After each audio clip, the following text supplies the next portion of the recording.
We riding, sliding across the globe with beats so smooth where everything flows. Let's take to the air, got an AI compass. Funk it up, every step we take it makes us whole. Oh yeah. Welcome to the AI podcast for travel leaders. I'm Jason Halberstadt, founder and CEO of MyTrip.ai, and this is Jason Elkins. Hey everybody, welcome back to another episode. Jason, thank you so much. Excited to be here with you. And also super excited today because we've got Hans Lagerweij, and he is with the Flying Dutchman Consultancy and author of some books and just brings a lot of wealth of knowledge to the show. Hans, so happy to have you here. Did I pronounce your last name right? I think it's fantastic. I'm really impressed. I know. Jason, it's a difficult name. So most people just call me Hans. Well, okay. Well, I will be the rest of the show, definitely, but I appreciate your kind words. You're very gracious. Hans, before we jump into the AI, the tech part that you came here to chat with, just give our listeners kind of a quick, how did you get into doing AI stuff in the travel field? Because I know you work with some other industries out there as well, but what was it that drew you into the travel part of it? So interesting. If one thing is a quite constant in my career, because actually I started off in fast-moving consumer goods, not in hospitality, is just curiosity. So always asking why. Why does something work? Why does something not work? And when AI came up and when the first buzzwords came out, I really had to understand what it was about and how it can work. And actually one way that I did, it's now I think 2 years old or maybe even 3 years old. I wrote an article about the application or the future application of AI into cruise in the cruise industry. And honestly, I didn't know anything about the application at that time, but I did my work, I did my study, I did go through my learning time and experience, and in the end, I was able to write that short article. Since then, I think AI is extremely powerful in analyzing large amounts of data. Um, and especially can give you insights faster. However, and that's also a little bit where what my book is about. Only clear direction and aligned teams can turn these insights into growth, into what we want to achieve, double-digit growth. So, yeah, Very cool. analyzing big And what- amounts of data. And what was it about the travel stuff though? Is that something from your background? Did travel draw you in, or did you just see it as a good application for AI? No, correct. I have been working now in the hospitality industry since 2008, and I've managed several companies, mainly in either adventure travel or adventure tour operating and expedition cruise, luxury cruise. So in that area, I have my work experience. All right, very cool. Because a lot of our listeners are coming from that space. So I just want to make sure that they understood that you came from that space as well. And I'm going to let you and Jason just kind of have a conversation. And like I mentioned before I hit record, I'm going to be the proxy. And if I start to get confused, I'm going to ask a couple questions, assuming that maybe someone else listening is getting confused as well. So you guys jump in. I'm excited to hear what we're going to discuss today. Sure. Very Sounds good. Yeah. So Hans, you recently published a book, no? Called Yes. the Why Whisper. So tell us about that. There you go. Yes. So interestingly, so I wrote that book simply, based on my 25 years of experience of working and living in 7 different countries for several companies, both fast-moving consumer goods and hospitality. And what I've seen is that, unfortunately, strategy quite often fails. And now in the last couple of years, I have my own growth strategy consultancy. And I also started off, I help you craft better growth strategies. And then I saw the same mistakes that I saw in my career, that yes, you can craft brilliant strategies, but it is about the implementation, the alignment with your teams that's going to make a difference. And what I saw is strategies failing, and the natural reaction to a strategy failing is like, oh, we need to do more strategy. We need to do more analytics. We need to think more creative about our strategy. Well, I would argue that 95% of the strategies that fail because of poor implementation. And that's what my book is about. It is actually a very practical guide. I want to keep it practical. It's full of checklists, how to implement a strategy, how to implement purpose within your organization. hmm Excellent. Excellent. So it's called The Why Whisper: How to Motivate and Align Teams to Get Your Strategy Done. So yeah, fantastic. So yeah, let's kind of start off with the current situation that the travel industry is in. A lot of disruption all over the place. No, we're got wars going around, political disruption, visa disruption, and then we also on top of it we have AI that's kind of it's causing, I think, owners of travel businesses to really analyze what their strategy is going forward. And so yeah, what I'm saying is strategy is actually something that's has to be extremely dynamic. It's not something that you just like make a Yes. big document and then hang it on the wall or something. It's yeah. How would you actually even define strategy these days? Yeah, I love that question, Jason, because as I said, I've been in the fast moving consumer goods industry, and I have seen their strategies of I'm not kidding, 150 pages of PowerPoint, and I would argue that's not what strategy is about. Strategy is about direction for me. Where are we going in the next couple of years?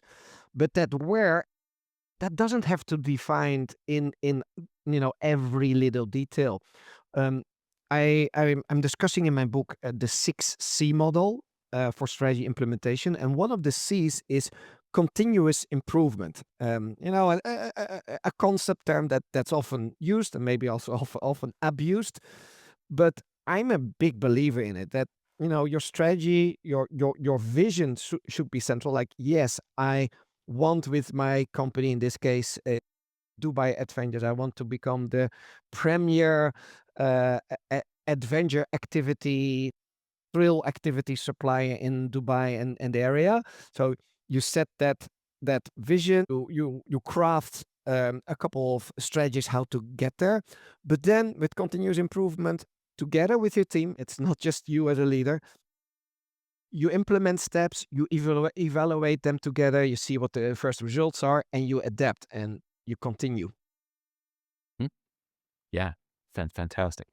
And so it's a somewhat of an iterative process, no?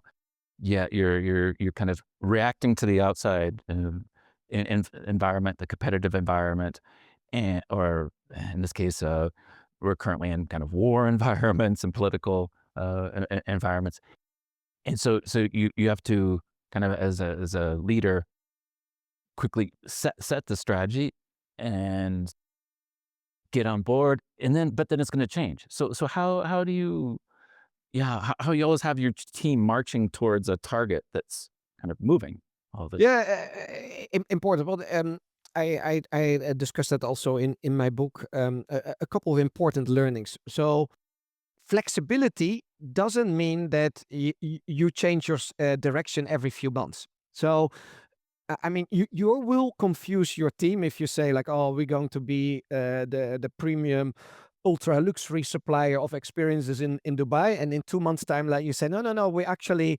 focusing on backpackers and adventure activities for backpackers." Then your team will say, "What are we doing here?" But as I said, a generic direction is critical, is important, and the most important argument for my book is involve your teams. Everyone can contribute. And by the way, this is also a place where AI can help. If you have a huge team, if you're, have a corporate company with 20,000 employees, still everyone can make contributions to your strategy because you have an ability to analyze large set of data in seconds. And to give you one example, so at one time in my career, I was managing a turnaround, a company that was losing money, and the logical strategy is cost savings. Now, what you can do as a leader, maybe even together with the executive team, you lock yourself up in a room and brainstorm about cost savings, and then you choose the key ones and communicate that to the team, like these cost savings we're going to pursue. Or the alternative is you explain and I use in my book the elevator pitch as a key instrument. You explain what's going on, why we need cost savings, and you invite everyone of the team, no exceptions, to at least provide with 5 ideas on cost savings. And I've done that, and it is surprising with the amount of quality of ideas that you come back. Seriously, ideas that you would never get in an executive team brainstorm. Excellent. Excellent. Yeah, maybe we can play through this example that actually we used on the last episode of the podcast. We kind of made up this fake company. I think we called it Dubai Adventure Inc. that does parachuting. And recently we had the situation of war starting up between Iran, Israel, and even the United States. And so for a company like that, they would probably be having to deal with, maybe their airplanes can't fly, or at least they're going to have fewer tourists. And so yeah, let's run through the scenario of, say, if there are 2 planes they have, and they're 2 guides, they're 2 pilots, they need to now cut down to half, and then make all these structural uh, cost cutting, because their income is going to dramatically uh, be cut into a small fraction because of the war. So yeah, with this scenario, how would you take your methodology from the book and apply it so that this team can move forward in the current situation? Yeah, a couple of things, because you never know how long this situation takes. In this case, the war was a very short war, but oh man, do we all remember still COVID? That took a little bit longer than most of us expected. Um, but the key thing here again is communication and involvement. So if your business suddenly stops because the tourists are not traveling into Dubai, yes, cost savings. But here again, involve your team with generating ideas of cost savings. However, you could also look at it positively. So, okay, we are missing these revenues from the tourists, but are there any other revenue opportunities? Could we develop ideas, revenue ideas, focusing on locals, and brainstorm then again with your team, the sales team, the marketing team, all together. What would be new revenue targets, and do we need a different program? Do we need a different approach there? Or alternatively, can we relocate our assets? And this is, of course, a difficult one, to an area that is less affected by what's going on. And I don't know, but for example, Saudi Arabia, definitely a super growing market, important domestic market actually, that outbound market that's developing. So Dubai is close by. Could we develop that on the short term? But the key argument here is, involve your team in generating those ideas, and keep them regularly up to date with what's going on, because uncertainty and non-communication is probably the biggest demotivator out there. So what I hear you saying, Hans, is it's not just about maybe your team members will give you a bunch of ideas that you can implement, but they'll also feel like they're participating in it instead of feeling like the bosses are off in the room with the door locked, coming up, deciding how they're going to lay us off and how they're going to, whatever, take care of themselves, as opposed to coming to the team and saying, hey, obviously there's a situation. Obviously we don't have clients coming in. We'd like to involve you in helping us figure out a way to make this work. Who knows? Just like in COVID, maybe it's like, well, why don't we start doing delivery food service? A lot of restaurants started doing new stuff, or they put a tent outside and started serving people on the sidewalk. And maybe it was an employee that came up with that idea. But if nothing else, at least the people, your stakeholders, who are you're probably going to want to still be working for you when the situation resolves itself, they feel involved, right? Yes, yes. So your role basically changes to become chief listener officer, but also what I would like to say, chief orchestra officer, because you cannot just say, "Hey, we have a problem. This is the problem. Please give me all your ideas that you have," because that sounds desperate. That sounds like you, as a leader, completely lost it. But together with your executive team, you can have generic directions and then involve your team in those directions. So if the direction is cost savings, what are the cost saving ideas? If your direction is alternative revenue opportunities, people can help and brainstorm and contribute on generating new revenue ideas. And then that's why I'm talking about chief orchestra officer. It companies, we are not a democracy. So if you have those beautiful ideas, it is in the end your task as a leader with your leadership team to select the best ones. Of course, you can, as a company-wide, vote on it, but especially in these crisis situations, you need to move forward quickly. It's not a democracy where we can just all contribute, wait and vote and see.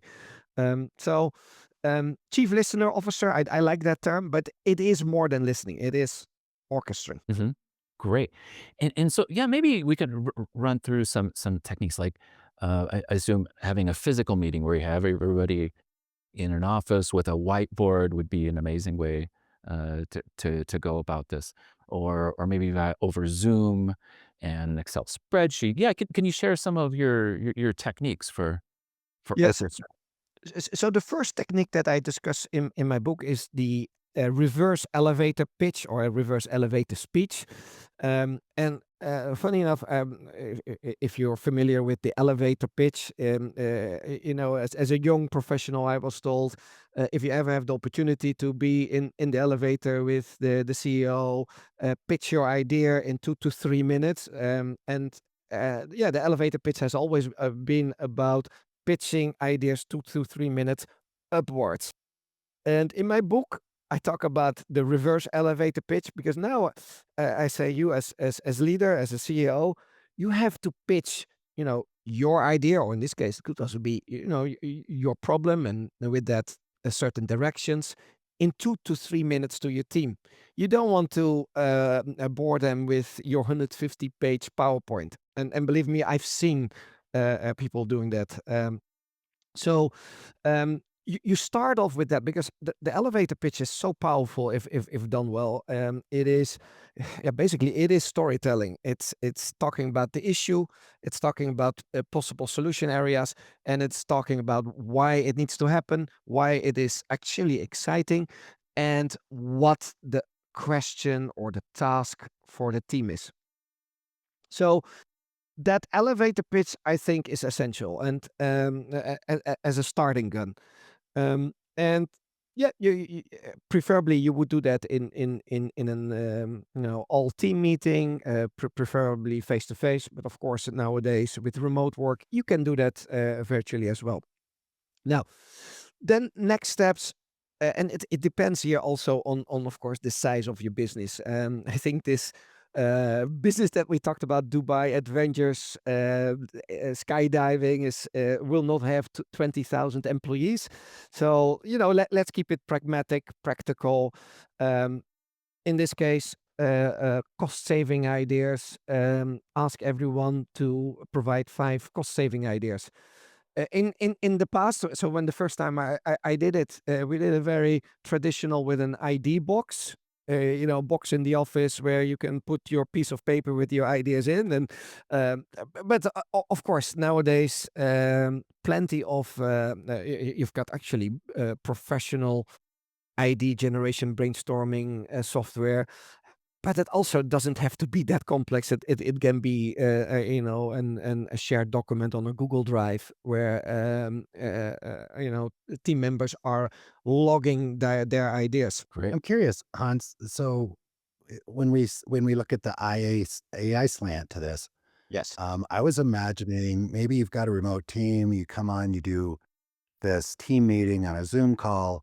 And I think anybody that's been doing Zoom lately knows that there's apps that will sit there and kind of note take and can you use a tool like that to kind of judge the consensus, come up with a list of ideas? Is that a useful tool that someone that's listening to this might use? Yes, and what is beautiful, I have seen now, technologies, AI technologies, where it's not only analyzed what's being said, but that also read what's not being said. And of course, this is just starting, but I'm really excited about that development because sometimes in these meetings, it's more important to analyze emotions, nonverbal communications, and as I said, the things that are not said than what's actually being stated. You know, when you say that, I think of, I've been in corporate groups, meetings, whatever, and it's always helpful to have that one person in the room that's sitting back watching, and then at the end of the meeting, we'll look over and say, Susan, I see the look on your face. You've got some concerns about what we're talking about. Tell me what's going on. And whatever Susan drops into the room is probably the most useful thing that's come out of it. And that's what's pretty cool. That's Yes. exciting. Yeah. Yes, definitely. And when we talk about AI, we should never forget as leaders that we are in generally very exciting about the possibilities and where this is going. But that might not be the case with your team. Honestly, AI gives a lot of uncertainty. Team members are afraid of it. Am I being replaced? Um, and what we need to stress as leaders, and we can use the same methods as strategy implementation, is involve the teams with AI, explain them why it's so exciting, explain them that this is not going to replace them. No, it's going to make their jobs more exciting because it will hopefully take over some of the boring tasks, and so you have more time for the tasks that only humans can do, like creativity, like human connections, like purposeful communication. So, one thing that we need to stress: AI. AI is not the finish line. It's the starting gun for actually human interaction and human alignment. Yeah. Jason, I remember in some conversations with you, we talked about AI assistants and stuff like that. And as I'm listening to Hans, I'm thinking, if you have your strategy fairly well fleshed out, not 150 page, PowerPoint or whatever, but you've got kind of this kind of a strategy built into your system, and you've got an employee that's like trying to come up with ideas for their daily routine or their weekly or their tactics maybe, and they can refer to that assistant who already knows the strategy and say, hey, I'm not clear on the strategy. I've got these 3 ideas for social media campaigns, whatever. And can you help me figure out which one of these tactics is best for the strategy that's been outlined by our leadership team? So that's an example where if I was a staff member, I'd feel like that's great. I can go ask the AI instead of ask my boss. I don't know. What do you think, Hans? Yeah, yeah. I mean, let's support our teams to be edgy with it and experiment with it, um, and also as leaders, we should not be afraid. AI doesn't replace leadership. No, not at all. It demands maybe better leadership and different leadership, but it will not replace us as leaders. Yeah, absolutely. Absolutely. Yeah, a lot of times I talk with a lot of CEOs and a lot of executives that, yeah, they make meetings with me because they see AI coming up and they're not sure exactly what their strategy and the tactics should be behind it. And so a lot of times what we recommend is actually holding a meeting with your staff to identify the things that people don't like to do. Like what if you could the things you could give to AI that you hate, the repetitive things, all the copy and paste. Um, and so, yeah, maybe, maybe you could walk through how could we say apply that using your methodology. So a very good suggestion, Jason. So I remember one time in one of the companies that I worked for that. So one of this, one step back. One of the beautiful questions that I really love to ask as a leader is, what's holding you back? So what is holding you back from contributing more to our plan, to our strategy, to our future? And I asked that at the time to the sales team, and the sales team came back with a very consistent answer. It is like, we spending a lot of time on tasks and on things and on admin that have nothing to do with selling and connecting with a customer. And this was unfortunately before AI, actually. So, but at that time we had so we sat together, we brainstormed. Actually, we first asked every salesperson to have a detailed log of, okay, how do they spend their time in a week, and then we discussed that in a brainstorm, and then we moved on okay, these tasks, these repetitive tasks, what can we do to cut time there, not to cut people, but to create more time actually selling, bringing in the revenue. And at that time, it was a better Q&A on the website. It was automating tasks in a reservation system.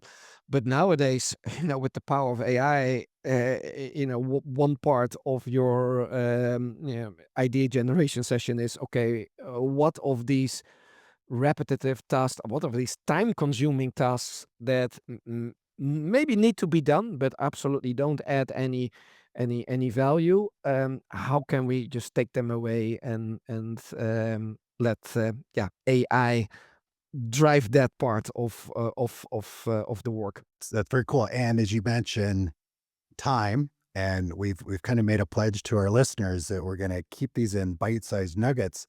And so what we need to do, Hans, we need to come back definitely and have more conversations with you.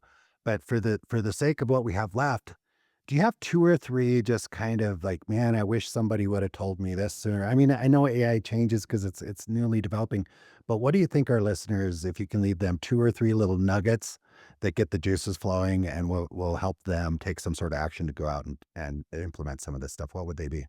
Well, let's go back to how we started and the essence of my book. For me, the biggest biggest gap, the biggest AI gap isn't technical. It's not a technical discussion. It is the gap between the boardroom and the daily work with our teams. And AI can help to bridge that gap.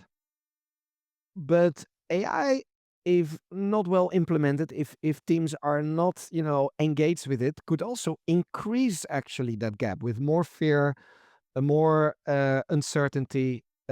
So that's why I would say, yeah, your strategy, your plan, also with AI, is as good as your people believing in it. So that's, I think, a starting point on alignment with daily activities. Right. And the other one is read your book, right? Of course. Here it course. is. The Why The We Why First Whisperer. For those that of you that are just listening, he's shown me the screen a few times, so I've got it down. So it's in my mind. I'm gonna go buy it.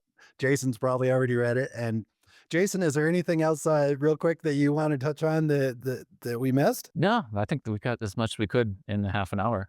And yeah, thanks so much, Hans, for all your wisdom and insights. So we really appreciate it. Thank you very much, Hans, thank you Jason. so Jason. much. All right. We'll Good see you luck, later. Karen. Bye-bye. All right. We riding, sliding